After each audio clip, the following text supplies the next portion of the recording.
Obviously, a lot of activity going on in the Tennessee General Assembly. The legislature winding down. The budgets, it's my understanding, have passed. And to speak on this, on education matters, on immigration matters, on vaping matters, on everything else under the sun, we welcome back to the show our good friend, Representative Scott Cepicky. Very good to see you again. Hey, Scott. Doing fine. How are things winding down over there, huh? Well, no. The end is coming, but I don't know about winding down is the word that I would use. It was very loud on the House floor today. What happened? Well, we had some a controversial bill come up. It was about diversity, equity, and inclusion, and eliminating that in the employment standards across the state of Tennessee in government. Our colleges, our universities, our departments, hiring people off of the merit that they present or the character that they present, and looking for the best person for the job instead of trying to artificially manipulate the employment demographics because you're trying to fill quotas. And so it was very controversial. It started out with getting a lecture from Representative Jones, one of your favorites. And I will who's always welcome to come on this show anytime he's ready. Would love to sit here and debate him. Would love it. It'd be really interesting radio for you. Probably get an Emmy for that. So Brother Jones didn't care for the no, he didn't. The legislation. I was let's see. In one speech, I was called a white supremacist, a racist, accused of keeping people down on the farm. And so that went on for 5 minutes, and we did not obviously take his amendment. And then Representative Johnson got up there and called us the white caucus again and the white sheet and supremacists. And so we had enough. And so Representative Todd not only called the question on the amendment, but at the same time called the question on the bill. And if you can imagine, everything broke loose. Okay, so what, for those of us who aren't there every day, what does that mean? So if we're contemplating an amendment on the bill, somebody can stand up and say, you know what, I'm tired of it. It's not, they don't say this, but they say, I'm tired of debating. I call the question. In other words, let's vote. Let's take the vote.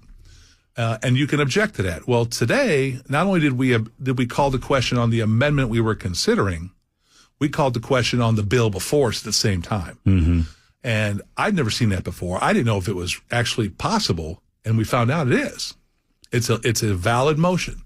And so in one fell swoop, the members who were calling the Republican caucus white supremacists, racists, et cetera, one of our members, Representative Todd, got up and basically had enough and called the question. We took the vote.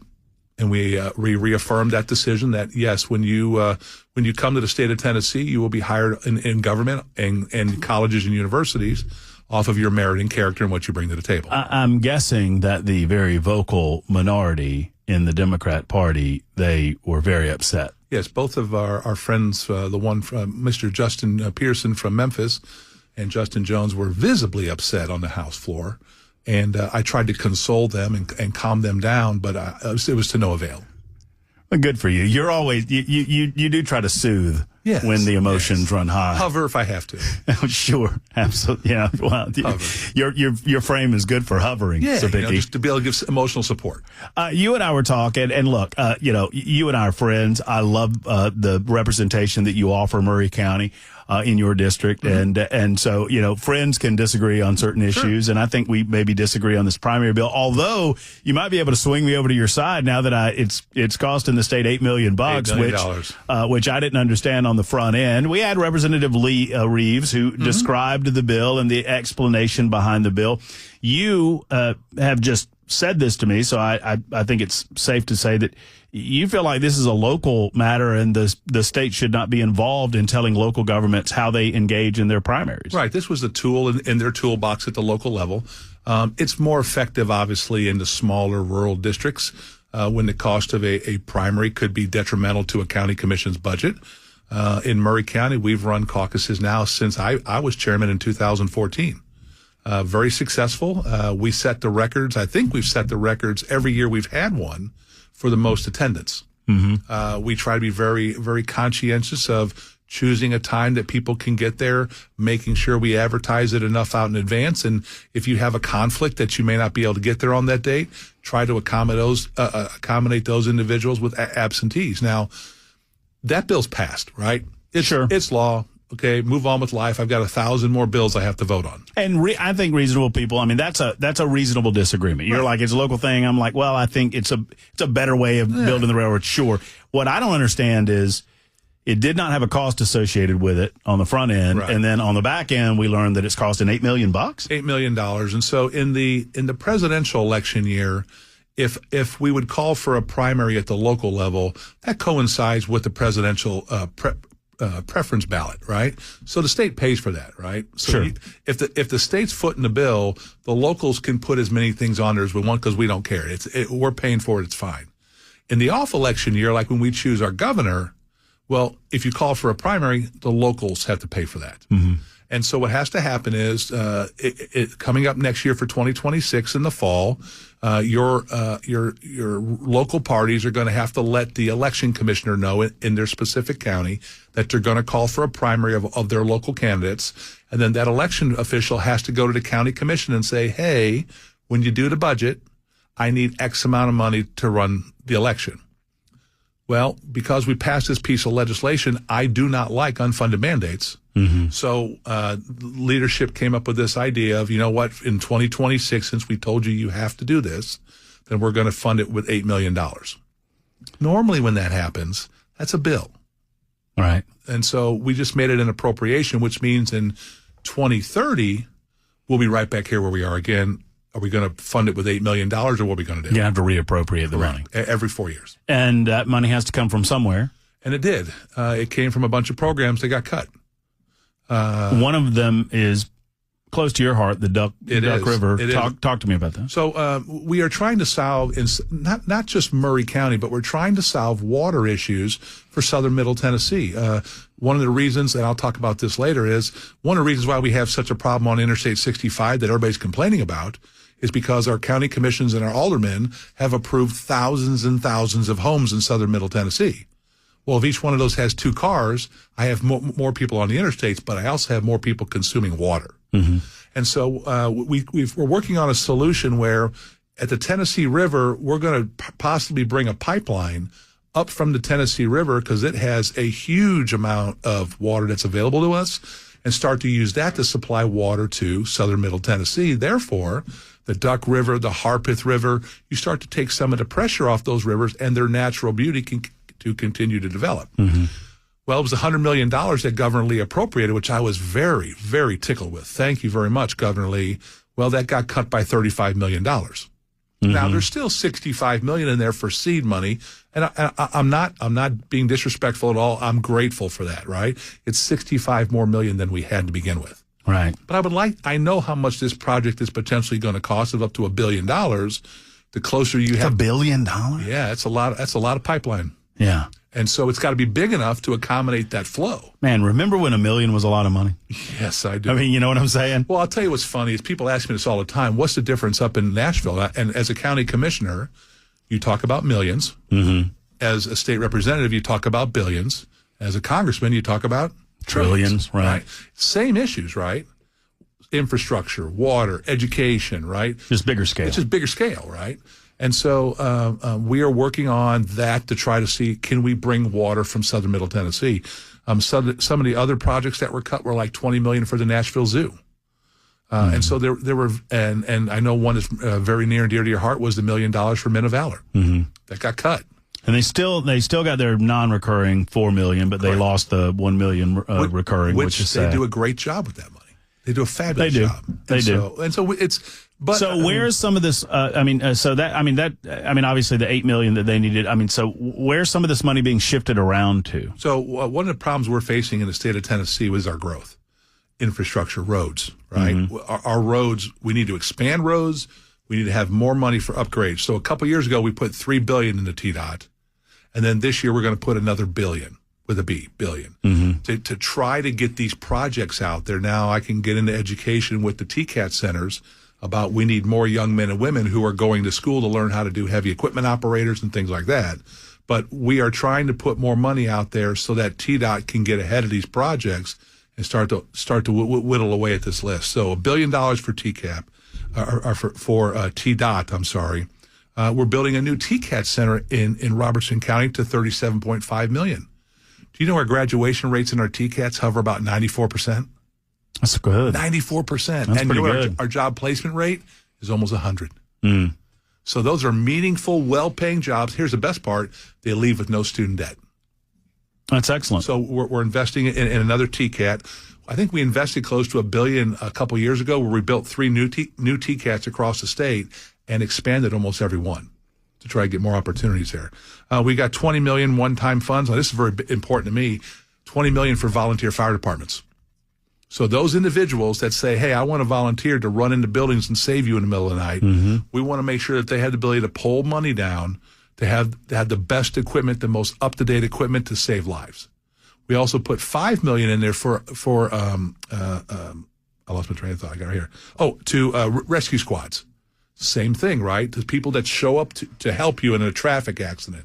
Make sure that those volunteers have those ability to have the best equipment. We also added, I know this is big, $244 million in education again. Hey, wait a minute. I thought we were spending less money on education, No. according to all these Democrats. No, let me tell you something. We're not.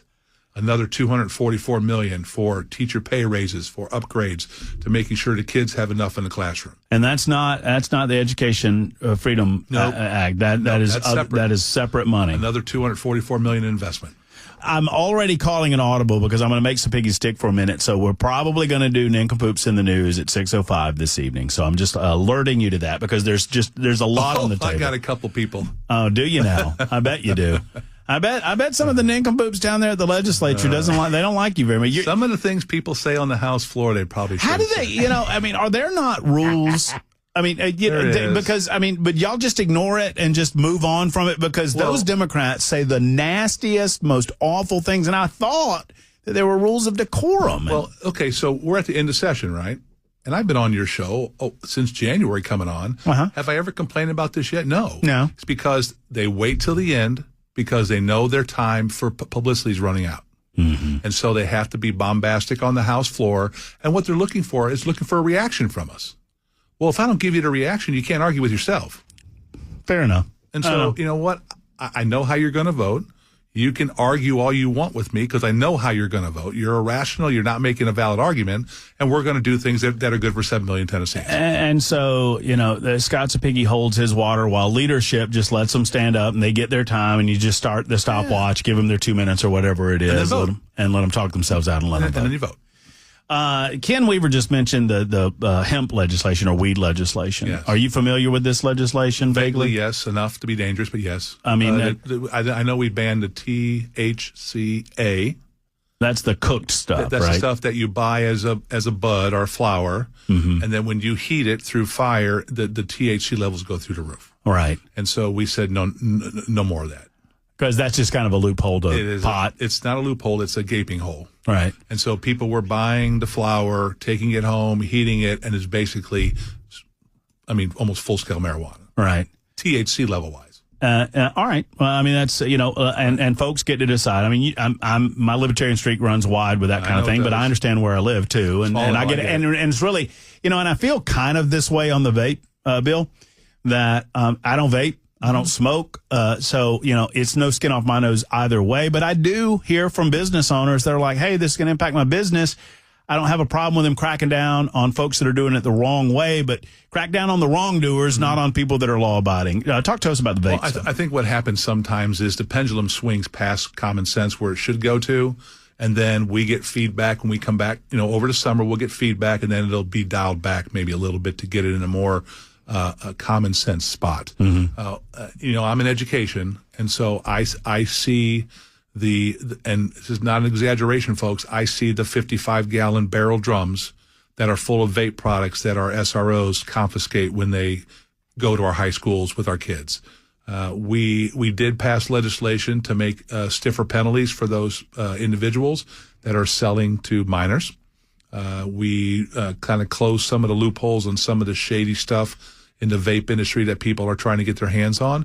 And then we've personally asked law enforcement in our high schools, especially, that students under the age of 18, if you are vaping, that's against the law, and to start to enforce the law and start telling people, hey, it's against the law, stop doing it. Right. And we believe that, with a couple of of students that you bring charges up on, they're misdemeanor charges, it'll send a message to everybody to stop doing this. And hopefully we'll get, because, I don't want kids smoking. I really don't want kids vaping. When you get over the age of 18 or 20, you do what you want, right? Sure. But under the age of 18, you're not doing it. Right. It's just going to hurt you in the long run. Oh, there you go. Like Ken Weaver, it's stunted his growth. No, that was just the beard. Man, Scott, just off the top rope, Cepicky. And Weaver's he's just minding his own business, trying to do news over I'm there. sorry, doing it the was news, WWE boy. on the House floor today, and I'm still amped up. You're all jacked up. Speaking of nincompoops, Representative Scott Cepicky is here. Wow. I'm taking the shots. We're not out of session yet. Ken Weaver's too nice of a guy. He won't take. No, you wouldn't carry my raccoon bill. I'm mad at you. No, there's a company called Cumulus that is going to have a tariff put on them by the General Assembly. Come on, baby. A beard tariff, Weaver. A beard tariff. God, I'd like to see Cepicky. There's with a beard. D on the end of that. There's a D on the end of that. Beard. Beard, not beer. Not beer. Beard. No, now if you're talking Beard tariff.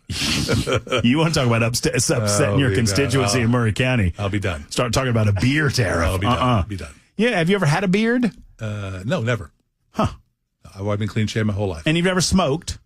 No. Man, you're like Mr. Clean. Pretty boring. Yeah. Well, Not like 997. Yeah, we're not colorful boring. people here. We're not boring, if anything.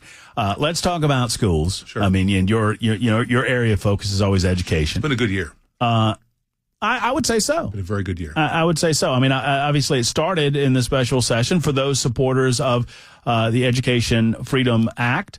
I don't pretend that it is the end-all, be-all. I don't pretend that it is even, the beginning of repairing our public education system, but it is certainly a wonderful tool in the tool chest for parents, and you were a big advocate for that. That's correct. What else? The latest, I'm going to start at the beginning and then go to the end, and I'll let you fill in the middle. The last piece was your recess bill. For those who have not paid attention to it, what does it do? So we have mandated 15 minutes of recess for elementary kids, 5-year-olds to like 8, 9-year-olds, right? And we have studies across the country that show that if you increase the amount of recess for elementary school kids, you will get, number one, you'll get less problems in the classroom. Number two, they'll learn better socialization skills out on the playground. Number three, you'll get better health because they'll get more exercise. And number four, the one I'm most happy with is educational scores will bump between 10 and 15 points. Mm-hmm. If we go from 41%, Matt, in a year to, let's say, 55, we're top 15 in the country in third grade. Now, is 55 acceptable? No, it's not. But we are a long way from where we were 6 years ago when we were at 21, 22%. So I want to say thank you to the ladies for Say Yes to Recess. It was a bunch of moms who just said enough. And so they came to me with this bill, but back in the summertime, we worked it, they worked it, and it passed unanimously on the House floor on Monday. So it's done. It's going to the governor. It's done, going to the governor for his signature. Some of the other things we passed was a cell phone ban, making sure that during instructional time there are no more cell phones in the state of Tennessee. I'm sorry, but these kids have to learn to be able to focus on their teachers, and their teachers deserve the right to have their kids focused on them instead of on their cell phones. We did pass a bill looking at the amount of testing we're going to do in our schools to try to reduce that. We're looking at teacher evaluations and try to streamline that and simplify how we're going to evaluate our teachers. So I can come on the air and explain it to you and not have to bring 18 pieces of paper trying to figure out how we're going to evaluate teachers. And then the funding for education has gone up again. So if President Trump delivers on the Federal Department of Education, I think we can put Tennessee education on the map again where it belongs. And with the Education Freedom Act, the beginning of all of this was that special session. Yes. I think that we were getting ready to go online with correct. applications. Is that happening? It is live, right? It is about ready to go live. There are information out there. If you go and Google Education Freedom Scholarship, Tennessee, there's a page that'll pop up that if you are interested in this, you want to start following because it has all of the information you're going to need to be able to submit an application.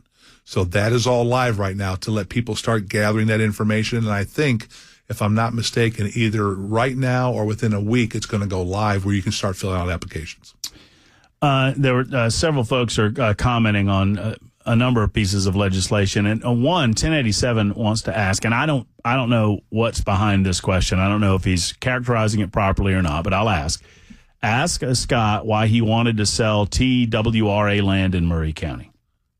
We didn't want to sell TWRA land. That was a bill I ran about 5 years ago. Okay. TWRA, we were having problems with TWRA about the Anali property. It's about 12,000 acres. Was going to be a dam in Murray County. Okay. And when the dam fell apart, this land got deeded over to TWRA, and there was a bunch of things that they were supposed to do. So sometimes what you do is you fire a shot across the bow. You say, hey, I'm going to run a bill because TWRA has not lived up to their obligation to put this back under the control of the Murray County Parks Department to run it, right? And what it did, mission was accomplished. TWRA came in under new leadership. They looked at what they were supposed to do, and TWRA has been a stellar partner with Murray County of doing the things that they were supposed to do for the Anali property, so now more people can enjoy it. There's better river access to the Duck River, and now we have this partnership with TWRA in Murray County that is stellar. There was never any idea to sell it. That's all misinformation. Is there 5025 wants to know on the cell phone issue, is there exceptions being made for medical reasons? Are there exceptions for medical devices? 5025 says glucose monitor displayed on my phone, et cetera. There are exceptions for that. There are exceptions for special needs or IEPs, individual education plans for students that they're required to have. That's all recorded information. Like I think with like diabetes and stuff, they can scan with their phones and stuff on their arms. So that's all allowed. Our good friend Ray, who is a loyal listener to the program, every time I have a representative or a senator on, Ray wants to know about the flag bill. He's very upset about it. It was Gino Bolso's bill. Gino was on earlier in the week, and Gino said that he did not bring it back up in the House because he was not confident that it had the votes in the Senate. For some reason, it got stymied in the Senate. But Ray asks the question, do you have any idea why the Senate has some sort of issue with this piece of legislation? I don't really. It's pretty plain and simple. It's the United States flag, the Tennessee flag, military flags, flags of significance, right? Things like that. I don't know what it's the issue to stop is. All the political flags. Correct. I mean, I get a lot of complaints in education of the LGBTQ flag or this flag, right? And so what we try to say is, okay, these are neutral flags, right? They represent the Air Force or the Army or the Don't Tread on Me flag, things like that, right? Just historical significance, right? And for some reason, the Senate just doesn't want to take it up. And I know Representative Bolso, that's near and dear to his heart. And I think whenever he gets the inclination, it's Ray, right? Yes. I think Ray, whenever Representative Bolso gets the inclination that the Senate is on board, that bill will be run, it'll pass. Yeah. So, and just for those who missed Bolso's comments, he said that it passed the House last year. He did not bring it back up this year because he did not have an indication that there would be any movement in the Senate. He wanted to make sure that he had movement in the Senate. Did not want to waste the House of Representatives' time. And I can understand that. Now we're in the process of reducing the number of bills we have. So this year we went from 15 to 12. When we come back in January, it'll be down to 10. So we're trying to put more importance on the bills that you have to run. That's good. And so that we can focus on more major pieces of legislation. And I think that's why you're seeing more debate. Is because they're more substantive pieces of legislation. Holy moly, that means that next year you'll be down to only 9 bills that you can run because obviously you're going to run the pet raccoon bill. Yeah, the raccoon bill. It's top. It's number 11. So it's right there. Well, I just got to have one get bumped, and then I can help you out. Right on the cusp. But I don't bump many. Right on the. There's not many bumps in my life. Well, you know what? We'll take that. If I'm number 11, I'll take that. For now. We do have the 3 constitutional amendments that are going through about the. No state property tax. Property tax. That's going. Is that happening? Well, I mean, we have the 3rd reading on Monday, and then we have to vote on it, and then that will move forward. And then there's 2 other ones would do it with criminals. I'm not real good on that. I'm sorry. Okay. And then the immigration bill. So obviously, this bill is designed to challenge Plyler. Yeah. We've talked about it. Is it still moving? It is. It's in finance right now. I think it's going to be heard in finance full on Monday. I know that the House's version and the Senate's version do not match up, but that's okay because we can go to conference and try to work out our differences. But you're absolutely right. This is means to challenge an unfunded mandate. We talked about that earlier, that the federal government has put on us because of their lack of immigration policy over the last 4 years that led to us increasing the amount of English language learners. Now, I give it, it's not just people who speak Spanish, but we were flying people in from all over the world. And so now we've increased over the last 4 years, 20,000 English language learners. We went from 62,000 4 years ago to 84,000 right now, but we jumped almost 120 million in cost. Well, that's 70-30. That's a lot of money. That's 70-30 though.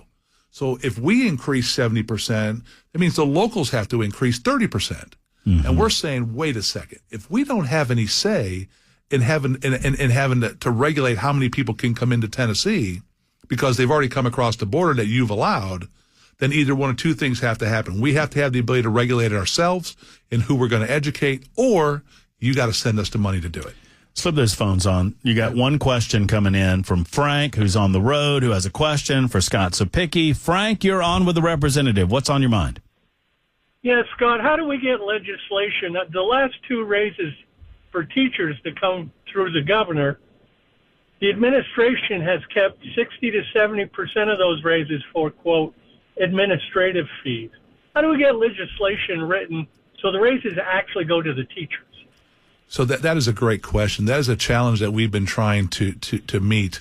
I can tell you this, and I'm doing this from memory, so just bear with me a little bit here. The student population in the United States has increased roughly about 9%. Teachers have increased roughly, I think it's around 25%. Administrators have increased 110%.